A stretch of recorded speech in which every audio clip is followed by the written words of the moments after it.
औलाद ऐसी भी होती है। न जाने पिछले जन्म में कौन सा पाप किया था जो ऐसे कंजूस माँ बाप के घर पैदा हो गया।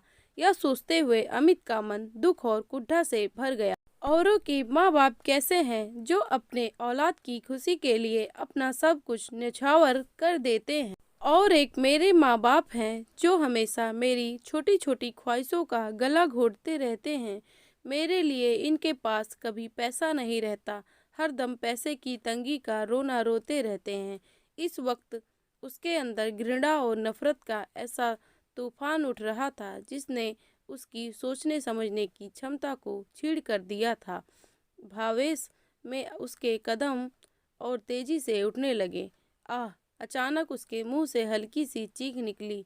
शायद उसके पैरों में कोई कंकड़ चुभ गया था। कहीं ट्रेन न छूट जाए, इसलिए उसने रुककर देखना उचित नहीं समझा। एक पैर उठाकर उसने जूते के नीचे से कंकड़ निकाला और तेज कदमों से आगे बढ़ गया। थोड़ी ही देर में वह अपने कस्बे के छोटे से रेलवे स्टेशन पर पहुंच गया।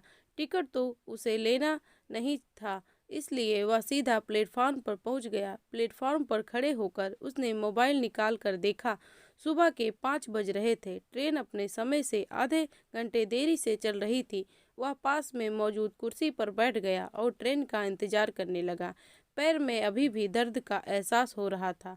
अरे ये तो पापा के जूते हैं। वहाँ जूते निकालने के लिए नीचे झुका तो चौंक पड़ा। शायद रात के अंधेरे में उसे दिखाई भी नहीं दिया था और जल्दबाजी में उसने पापा के जूते पहन लिए थे। जूते निकालकर उसने देखा तो पैर के तलवों में एक जगह खून रिसा हुआ दिखाई दिया। जख्म ज़्यादा नहीं था, बस हल्का सा ही चुभा था। तभी उसका ध्यान जूतों के निचले हिस्से की तरफ गया, जो बिल्कुल छत विक्षत हो चुके थे। बुरी तरह से घिसने के साथ साथ वे कई जगह से फट चुके थे। तो पापा क्या रोज यही जूते पहनकर ऑफिस जाते हैं? जब एक बार पहनने से ही मेरे पैरों में कंकड़ चुभ गया, तो रोज पहनकर ड्यूटी जाने के दौरान उनके पैरों में कितने कांटे चुभते होंगे। यह सोचकर ही उसका दिमाग सुन्न हो गया। तभी उसे याद आया कि पापा ने पिछले महीने ही उसके लिए कैंपस के 1500 के जूते खरीदे थे। वह पत्थर की बूंद की तरह वहीं पर जम गया। 18 वर्षीय अमित अपने माँ बाप का इकलौता लड़का था, जो एक शहर के एक अच्छे प्राइवेट स्कूल में 10वीं कक्षा में पढ़ता था। उसके पिता एक प्राइवेट कंपनी में क्लर्क थे और माँ एक सुशील गृहिणी थी। इकलौती औलाद होने के कारण उसके ऊपर माँ बाप का कुछ ज़्यादा ही प्यार दुलार था। वे सीमित आमदनी के बावजूद भी उसकी हर ख्वाहिश पूरी करने की कोशिश करते। उसकी संगत शहर के अमीर घरानों से संबंध रखने वाले कुछ लड़कों से हो गई थी, जो उसके साथ ही पढ़ते थे, जिससे परिणाम स्वरूप वह थोड़ा बिगड़ गया था। यार अमित, ऐसे कब तक हाथ गंदे करेगा? इससे अच्छा एक बाइक क्यों नहीं ले लेता? एक दिन छुट्टी के समय वह अपने साइकिल की उतरी हुई चैन लगा रहा था, तभी उसके दोस्त अजय ने टोक दिया। हाँ यार, अजय ठीक कह रहा है। सुनील ने भी अजय की बात का समर्थन किया। वे दोनों बाइक से स्कूल आते थे। स्कूल की लड़कियों के सामने ये बात सुनकर अमित खुद को अपमानित महसूस करने लगा। उनकी ये बात उनके दिल में चुभ गई। मम्मी, मुझे बाइक चाहिए।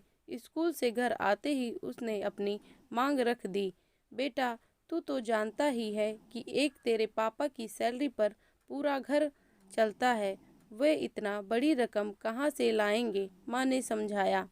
मैं कुछ नहीं जानता, मुझे किसी तरह बाइक चाहिए। इतना कहकर वह क्रिकेट खेलने चला गया। रात को माँ ने पापा से यह बात कही तो पापा कुछ नहीं बोले। शायद उन्होंने सोचा कि उसने ऐसे ही बोल दिया होगा, सो उन्होंने इसे गंभीरता से नहीं लिया। पापा, मेरे बाइक का क्या हुआ? 3-4 दिनों के इंतजार के बाद उसने एक दिन पापा से पूछा, बेटे, अभी पैसे की थोड़ी दिक्कत चल रही है, 2-3 महीने रुक जाओ, मैं दिलवा दूंगा। पापा बड़े प्यार से बोले, नहीं, मुझे बेवकूफ़ मत बनाइए, मुझे इसी हफ्ते बाइक चाहिए। अमित ने जरा ऊंची आवाज़ में कहा।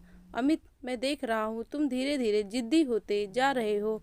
उसके चिल्लाने पर पापा ने थोड़ी सख्ती दिखाई।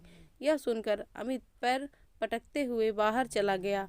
पापा उसे जाते हुए देखते रह गए। इसके बाद 1-2 दिनों तक उसने किसी से ठीक से बात नहीं की। अंदर ही अंदर उसके मन में विद्रोह की भावना पनपने लगी थी। मुझे लगता है कि अब इन लोगों के भरोसे रहने से कुछ नहीं हो। मैं इन्हें छोड़कर शहर चला जाऊंगा, पैसे कमाऊंगा और अपने पैसे से बाइक खरीद कर दिखा दूंगा कि अब मैं इनके ऊपर निर्भर नहीं हूँ। पता नहीं कहाँ से यह विचार उसके दिमाग में आया था, परंतु इस विचार ने उसके दिमाग में अपनी जगह बना ली। एक दिन वह तड़के उठकर बिना किसी को बताए चुपचाप घर से बाहर निकल गया। रास्ते के खर्च के लिए वह पापा का पर्स उठा लाया था। पापा का पर्स चोरी करने के अपराध बोध से उसका मन आत्मग्लानि से भर गया। ट्रेन स्टेशन पर आ चुकी थी, परंतु उसे समझ नहीं आ रहा था कि वह क्या करे और क्या ना करे। कभी वह जूते को देखता तो कभी पर्स को देखता। ट्रेन के जाने के बाद उसने कांपते हाथों से पर्स खोला। पर्स में 10-10 के 3-4 नोट पड़े हुए थे और एक छोटी सी डायरी भी थी। शायद उसमें पैसे के लेन देन का हिसाब लिखा हुआ था। मन बहलाने के लिए वह डायरी निकाल कर पढ़ने लगा।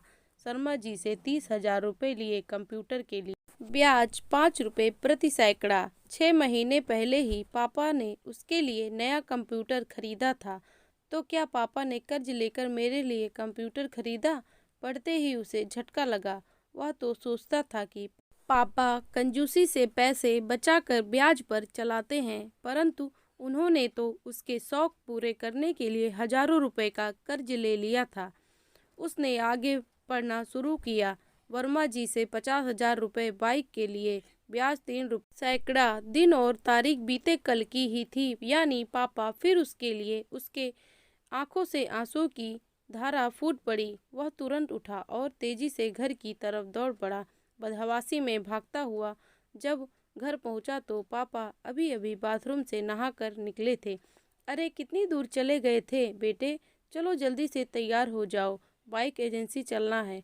पापा उसे देखते ही बोले। इतना सुनते ही अमित के सब्र का बांध टूट गया।